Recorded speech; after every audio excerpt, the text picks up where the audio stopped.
So we just actually take all the guesswork out of at the meeting. And here, they just stand up at the meeting, they introduce themselves, how long have they been in business, what is your product or service. What I recommend is that you take this, I always tell people, take it home with them and bring it to every meeting so they won't have to fill it out. And they don't forget anything. What is your attention grabber? Like I say, you know, we can get you customers, we can save you money, you pay us only if we can help you. That's pretty fast. What is your credit dollar percentage? How is ICRE benefited? You got 1 minute, so people start marking down, well, I got this, I got that. And the other says, that's really interesting. I didn't know that you could pay your employees with credits. I didn't know you could buy a new car with credits. I didn't know you could buy an apartment with credits. Then, what's your best prospect's profile? So if I was selling mortgages, as an example, I would say somebody who wants to refinance their house would be a person that would be interested. And if you refer them to me, I will cash convert is what it's called. And I will give you part of the cash in exchange for your credits if you refer them to me. And you're going to be able to read about cash conversion. I've got an article in there, and you can just read it until you kind of understand it, because it's really exciting when you understand how cash conversion works, because it's a very important part of your success as a member of the exchange. It says list miscellaneous items like cars, you know, houses, boats, and so a lot of times people get up there and they get to talking about their business and all this other stuff, and they say, oh, by the way, I've got a riding lawnmower for sale or something. So we'll give you this, and it says here, bring a prospect to the meeting. What we do, if you bring a prospect to the meeting, we actually pay for their dinner 100% and pay for yours too. Everybody else, we just pay half of the cost. Okay? Okay, so that's meetings. We were talking about how to get and spend more credits. So the meetings are very important, because at the meetings you're not only figuring out how to get them, but you can also learn how to spend them there too. That's why that's there. Another thing I most recently started doing was to give seminars like this over the phone. Okay? Just break it down into little pieces, like you call me up. I tell people to call me when they have 10 or 15 minutes and schedule a meeting. Maybe you might call me next, you say, okay, Wednesday morning, I have some time in the morning, how about 9 o'clock? You call me, and then I just sit on the phone and I just talk to you a little bit, and I would say, hey, do you know how to cash convert? No, okay, let me explain that. Or do you know the importance of meetings? You see what I'm saying? So I pick out these concepts and help you with them individually. So we can do that over the phone. Concept 5. He talked a little bit on that article earlier about how to turn credits into cash. I got that idea because it isn't very long before you start running out of ways to spend credits. There's only about a 20% window with most people, because you can't really trade for your house payment and car payment, taxes, utilities, groceries, kids, and so there's a lot of things that you're buying that you're not going to be able to trade for. So if you have credits, why not convert them into cash? Remember earlier we said you could buy them at 50 cents on the dollar? Why would you sell your credits for 50 cents on the dollar when you can sell them for 100 cents on the dollar? People sell them because they don't bother to read this material. They don't bother to come to the meetings. They miss the information. They're just so busy buzzing through lights. Why does a moth bounce its head off of a light until it goes completely crazy? It doesn't make sense. Business owners sometimes do things that are not wise. So you can read that concept 5. And then if you don't quite understand it, then you can call me and say, hey, could you explain that to me again? But at the meetings, you'll have, like I used to have Rib stand up and say, hey, tell me, explain to these people how Concept 5 worked. Ed has done it a number of times. Have you figured out how that cash conversion works? You got an idea, Paul? Or still a little confused? Idea. Okay. Is that making sense to most of you, by the way? Or is it a little confusing? Yeah. Don't feel like the Lone Ranger. Also, get emails of your spouse and key people. So Ed, we started working on that, and he had like employees that he was using in the exchange. We started getting the employees using the credits, so that was helping him with his payroll cost. And then we get the email. We can actually email your spouse stuff. And she calls up and says, I didn't know you guys had bedroom furniture, you know. And the next thing, there's an article. This is the last thing on the list of how to get and spend credit dollars, more credit dollars. And this is an article on how to increase net profits. This is kind of an exciting concept. And what's exciting about it is it really is what I use to get these big ticket people that are going to spend $10,000 man, you start mentioning incremental net profits to them. So I'll teach you how to speak their language and speak in the term of net profits, net credits, and stuff like that, because most businesses, the reason they go out of business, they don't really have any net profits. You understand? Well, especially someone like yourself, it's in the accounting end of it. But we're going to actually turn your lack of productivity into a net credit without increasing your fixed or variable outlay, and we're going to convert those net credits back into net cash. How you like that? So that's why we got this on tape, so you can figure it out. Now, I'm going to go to that page, which is just handwritten. And I'm going to read it fairly quickly, and I would not ask anybody else to read this, because then you say, I can't read this guy's writing, okay? Mm-hmm. So I'll read it, and then I'll try to explain it to you a little bit. It says here, how net profits are increased using credit dollars.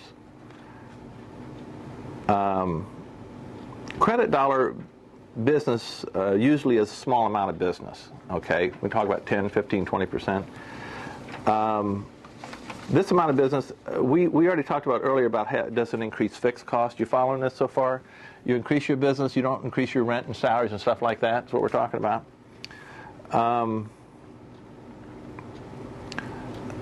And since we ICRE allows you to collect your variable cost, okay, so when you do a small amount of business, if you collect your variable costs, the difference between the variable cost and what you charge is a net credit. It's a net credit because it's net of cost. It's incremental net of cost. So there are no fixed costs involved in it, right?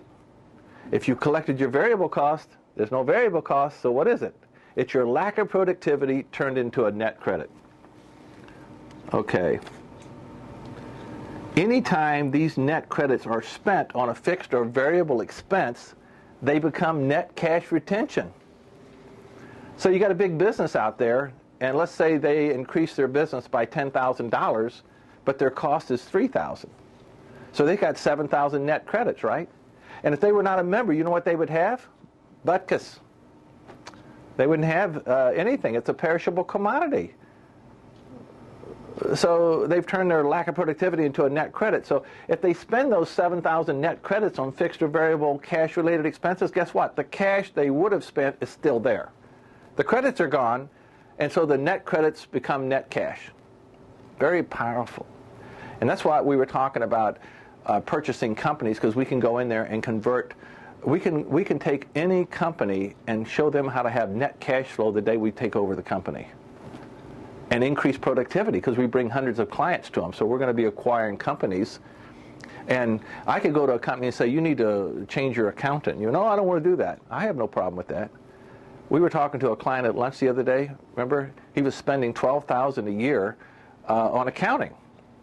I mean, Ed, would you spend $12,000 a year? I don't think so. First of all, you can get a darn nice accountant for a lot less than that. I'm not married to my accountant, you know. So we might and get effectively maybe an $8,000 accountant, okay? But we might pay him 3 cash, 5 credit. So we've just lowered it. The net cash retention is $9,000, and we haven't even done a darn thing yet. A lot more exciting things about it, okay? Example, a business has a net profit of 5%. What does this mean? That means that they have a $5,000 net on every $100,000 worth of gross.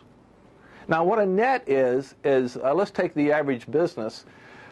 They have all this $100,000 coming in, and it might be 1 week, it might be 1 month, it might be 2 months, it might be 6 months, it might be a year for some businesses, okay? But out of every $100,000 worth of gross revenue, they net 5. So what does that mean? They have to subtract all their costs, their fixed and variable costs from that gross, okay? And I mean your bonuses too. And if you're paying your wife on the payroll and she's making half what she should make, then you don't have a true net. That's got to come off there. What would you normally pay a person in that job slot? Interest lost on equity. If you own all this stuff, you don't have it invested anywhere, so you're losing interest on it. So a true net is money left over after you pay yourself what you're worth and your wife what she's worth, and you cover interest lost on equity, And so $5,000 is a lot of money because he's making what he's worth. So that's like a $5,000 bonus. And if that's happening every month, that's $60,000 net a year. That's nice, especially if you only have one, if you don't have partners, right? Okay, now listen to this. This is what's so darn exciting, because we don't really have to send you $100,000 worth of business. We can double your nets without you hiring anybody. Whew. Man. Now think about this. Let's just take a service.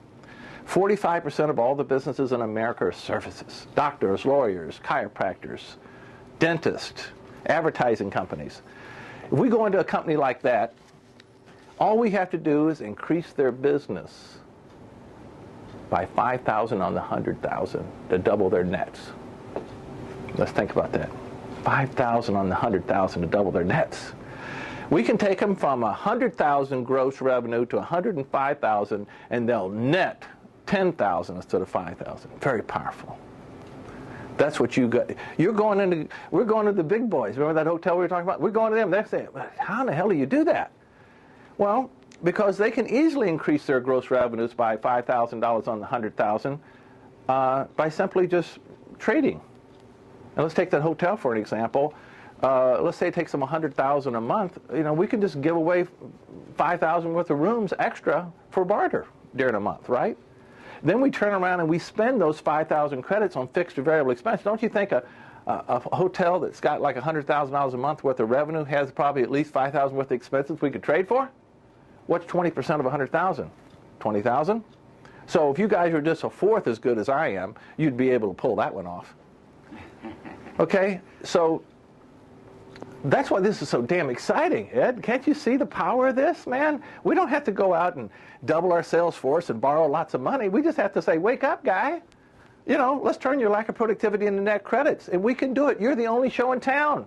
You're the only hotel that sees that having credits is better than having empty space. You can't save it. You can't say, well, I wish I'd rent those out. I'll rent them out next week. It's a perishable commodity. Services are perishable commodities.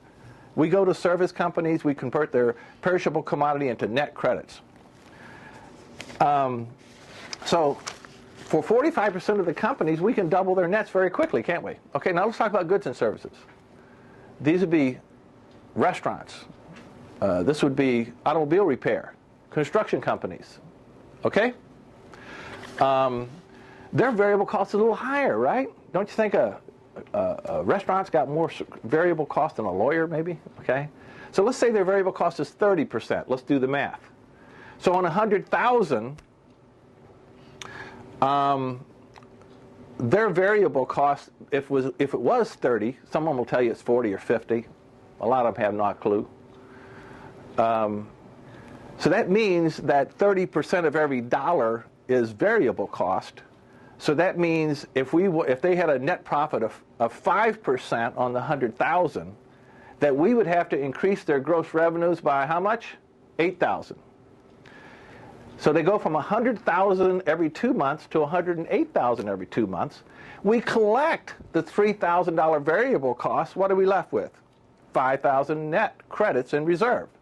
So now, in the course of those 2 months, if we spend those 5,000 net credits, haven't we doubled their nets in 2 months?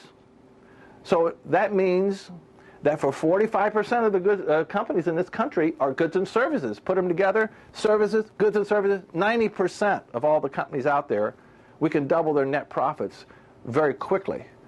So all we have to do is increase their business to 108,000.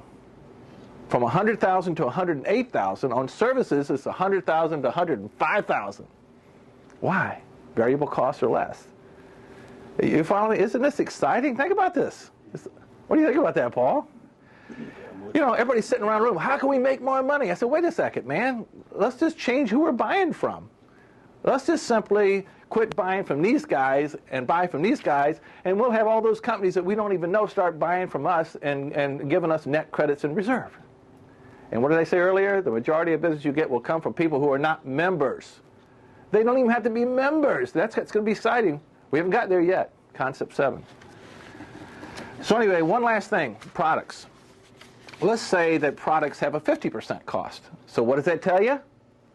That means that we have to increase the gross revenues from 100,000 to 110,000. with a 50% variable cost. That's half cash, half credit. So on products, we go from 100,000 to 110,000. We collect the 5,000 cash. We got 5,000 net credits in reserve. We spend the 5,000. We've doubled their nets. So we go from 100,000 to 110,000, and we can double their nets that quickly. So it really doesn't matter what business it is, you know. So you get me in front of the guys, and when they start bringing out their lawyers and their accountants, and I'll be sitting there saying, well, hold on a second, slow down, hold on. You know, it's the way it is. Believe me. You know. That is how I get the big companies' interest. Because we don't have to send them 100,000 with the business. We don't even have to send them 50,000 with the business. Just a few $1,000s will double or triple their nets. There's companies out there operating on 2% net. 2% net. That's 2,000. The owners, there's about 20 owners splitting 2,000 on 100,000. Man, the last part. How to spend credit dollars. Whew, that's the fun part too, isn't it? Al, is trading through your exchange legal? You know, that is a question that a lot of people are thinking. It's on their mind. I heard Debbie said something a little bit earlier about that too. And we get that asked that a lot. And the reason why people ask that question is at this point, and they seem to confuse us with bartering, okay? And a lot of you have probably heard that bartering is illegal, you know. It probably is if you barter like a lot of people, but it's not illegal to barter as long as you claim that barter, the fair market value of the barter should be showing up somewhere on your taxes. What the IRS is after is the doctor that's putting in a swimming pool and he's fixing your teeth and your wife's teeth and your kids' teeth, and you didn't charge him for the pool. That's the kind of stuff they're concerned about. But since we're not really in the bartering business, that's why we don't have a problem with that. So actually this was addressed back in the early 80s. They started looking at trade exchanges and companies affiliated with trade exchanges. And they found out that these companies have a higher than average record of tax compliance. Why is that? Record keeping. We have all your statements. I have all your statements for the last 10 years. If you want to, if you lost them and you want me to, I'll sell them to you. Okay, so anyway, here in essence, this is what they had to say. Under the Tax and Equity Fiscal Responsibility Act of 1982, called the TEFRA Act, was revised in 1984, trade exchanges, are classified as third-party record keepers. Think about it. We're just a credit card company. Having the same fiduciary obligations as bankers and stock brokers. For tax purposes, trade dollars are taxable in the year they are earned and reported as such on 1099-B forms to the IRS. So every time I sign up somebody, I got to have your Social Security number, got to have your federal ID. We will not let you buy anything unless we have those numbers. Because we get penalized if we don't have a number. If we put down there that you made credits and we don't have your number, they charge us. It's like $50 per mistake. So therefore, I'm not interested in even paying $150 out. So what's really neat is that we're just a credit card company. And so when you explain it to people, quit mentioning barter, because that gets them all messed up. And they think that people are going to walk in the door and start dragging in a refrigerator and try to trade them out a refrigerator or something, you know. So anyway, that hope that clears that up. Well, does that make sense? Okay. So now you know TEFRA Act. Now, the next thing on our list, we're getting around down to this home stretch here, is how to spend credits. Well, and at the top of the list here is the products and services list. Why don't we dig that dude out? Okay? That's what this looks like. And by the way, this is also on the internet. So you really, what I would recommend is that you don't write on this, that you just keep it to make copies. So like if I give one to Ed, I would say, hey, Ed, make some copies for your employees, write their name at the top of each one of them, make it fill it out and give it back to you. So you keep this because you might want to fill out one, but you might want to make a copy before you filled it out so you would have a pristine copy. Okay? So the reason we want to do this is if you fill this out, I try to get people to join and pay the membership later, because once I look at this thing, I say, it says right here, items that you want. Check items that you want. circle items you need right away. See, I look for the circled items, and I say, hey, you need a back deck. You need new carpeting. You need concrete. You need plumbing, and I add it all up, and I say, where are you going to get? It's $5,000 worth of work. We can save you $1,000, $1,500, $2,000. Then I mention, this is where we make money. We say, if you want to pay your membership, we'll give you a line of credit. Okay? And so by the time they do that, Walt, it doesn't really cost them anything because we save them the membership fee twice as much. We save them twice the cost of the membership right when they get the loan. And it's interest-free, no interest on credits. So, fill this product service. Everybody in here, fill this out. Let me see what your needs are. Go to someone you love, your family, your children, and say, give them this and let them know. Let them know that you are the guru of saving money. So whatever they need, you can help them, okay? So then we'll show you how to get things, okay? Now, the next thing it says, how to trade at 100%. Well, let's say Ed is trading at 100%, 50% over here with his bowling, running what do they call those? Banquets. Okay, thank you, buddy. Ed's trading with banquets, okay, but he's trading at 50% because he's got his costs. He's got to get extra labor and stuff like that. So I want him to trade at 100%, okay, but he's trading at 50. So I could just go to Ed, and most of the members are not as knowledgeable as Ed. I don't mean to really inflate his head right now, but he's pretty sharp on that. And I could say, hey, Ed, or I could go to anybody, and I could say, hey, Walt, you want 50-50. I said, what are you buying right now? Do you need any carpet cleaning? Do you need your car worked on? What about a limo? Would you need a limo or something? I would probably relate it to him, banquet center, relate it to limo. He says, yeah, I need a limo. I said, I'll tell you what, I will, instead of giving you half cash, half trade, I will give you 100% credit with my limo company. You see? And I went and I knew that I got a limo company that's trading at 100% right now, so I would get their gift certificates and go over and give him the gift certificates, and now I'm trading at 100%. So what you do is you find out, whoever is trying to sell you something for part cash, part trade, just find out what they need, and then you could go on the exchange and buy what they want for credits. Isn't that interesting? Okay, Concept 8 is just one of the many concepts. You would think they would be in order, but I think the reason why I put that there was because it related to the products and services list. Because it says right here, Concept 8, sell employees your credits. The Concept 8 is where you're trying to get employees, and not every business owner you talk to have employees, but a lot of them do, and you can say, hey, you can't go to your employee and say, Rib says, oh, well, listen, I'll give you some travel help, or I'll give you some video services or something like that. They have that already. But if you say, I'll give you some credits, what can you do with that? Oh, get your carpets clean, go get your hair done, get your back porch worked on, get your transmission fixed. You see, you can offer them these credits, and then all of a sudden, what I do is I offer these credits to my employees for like 50 cents on the dollar. So I give them that products and services list, and then I can see, oh, okay, they want to buy a cat. Okay, go over here and buy a cat. You get your dog neutered over here. You get some carpet cleaning over here. I show them how to use it, and the next thing you know, they need about 500 credits a month, and I sell them the credits for, say, 50 cents on the dollar because I can earn them at no cost, right, by leveraging myself. And now I'm just cutting my payroll by several $100 a month. I had one employee that worked here for a couple of years, and half of her salary was credits, and she owed me money all the time.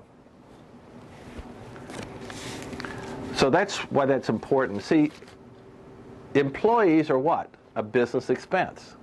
But since it's probably 30-40% of your overall gross expenses, that's why I put a big hedge on it. So if we had people in this meeting here that had employees, man, we harp on it more and more and more. But you understand, it's just basically just teach your employees what I'm teaching you, and they'll start spending the credits. The more credits your employees spend, the easier it is for you to finance them.